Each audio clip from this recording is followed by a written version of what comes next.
So one of the things that I have personally just gotten into, y'all, I just launched a blog, okay, everybodylied.com, and it's the premise of we've been lied to.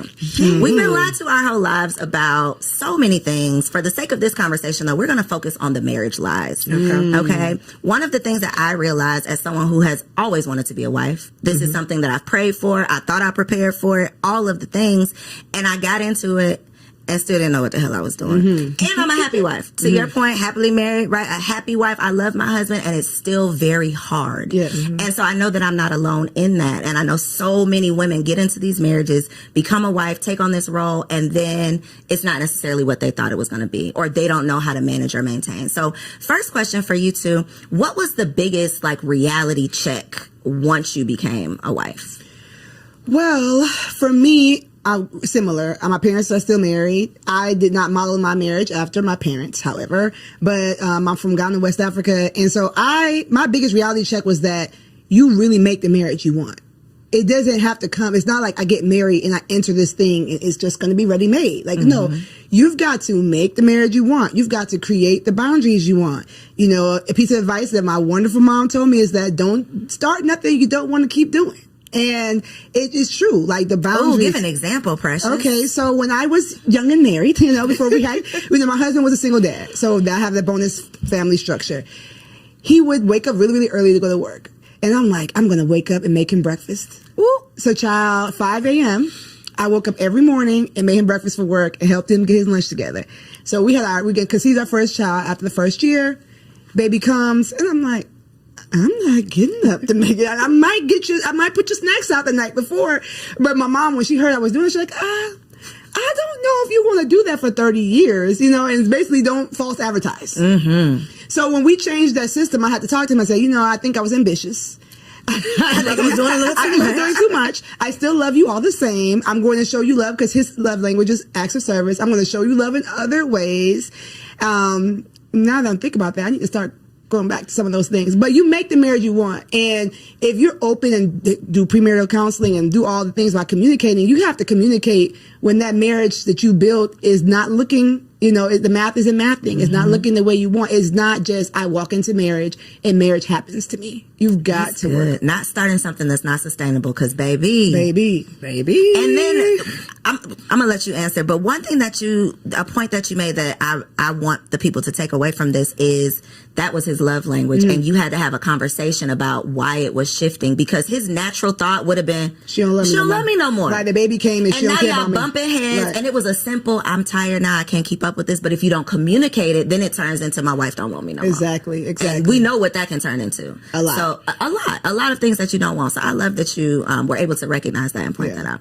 That's what she kind of took not two, but they're important because they translate from marriage to marriage. Communication is key, and learning your spouse's love language. Like, I didn't know anything about love languages prior to getting married. I love you, you love me. Okay, let's go together. Let's check that box and we go together. We boyfriend, girlfriend. However, when you're married and when you truly want to be able to communicate, when I sit down with my husband, I look at my husband. If I want to have an uncomfortable conversation, I always ask him, can I talk to my friend? I don't want to talk to my husband. I want to talk to my friend because my husband is truly my best friend.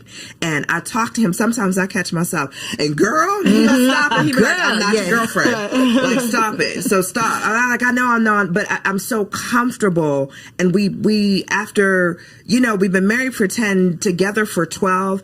I've been able to figure out how to communicate with him, not to him, but with him. We communicate amongst each other. And I think in the beginning, because I was single for so long, he's like, why do you talk at me? And when he said that, I had to take a step back and really understand what he meant by that. So now it's like, hey, can I talk to my friend?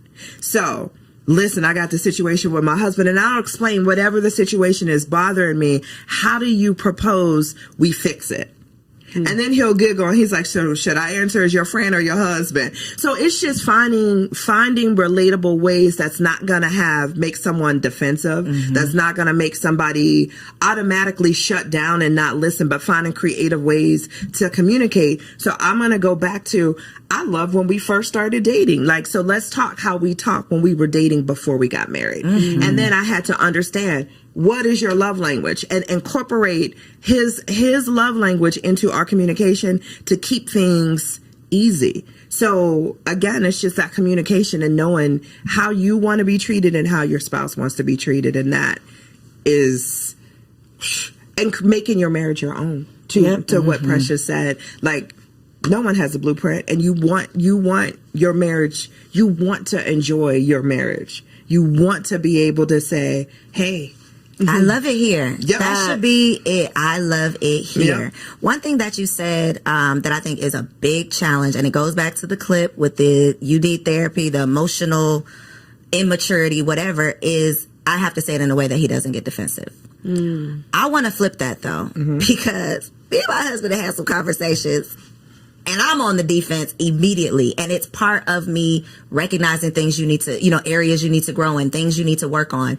I am very non-confrontational, so I don't want to have those tough conversations. But baby, in this marriage, it is not what you want to do. It's what needs to be done.